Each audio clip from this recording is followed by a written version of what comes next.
তোমার কি এখন ব্যথা লাগছে ফাহিম? ব্যথা পাচ্ছ এখন? ওকে ওকে। ফাহিম, তোর মুসলমানি গেলে হয়ে গেছে আজকেই। শেষ তোমার মুসলমানি বাবা, আজকে হয়ে গেছে।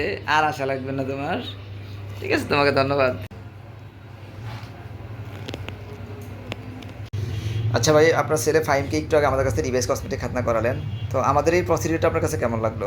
অনেক ভালো এবং উন্নত মানের। ও আচ্ছা আচ্ছা, ওকে ডিস্টার্ব করছিল? না, তেমন ডিস্টার্ব নেই। ও আচ্ছা আচ্ছা, আপনার তো স্যাটিসফাইড তো নাকি? ও আচ্ছা আচ্ছা, বাবা তুমি ব্যথা পেয়েছিলা? তোমাকে ধন্যবাদ। ওকে।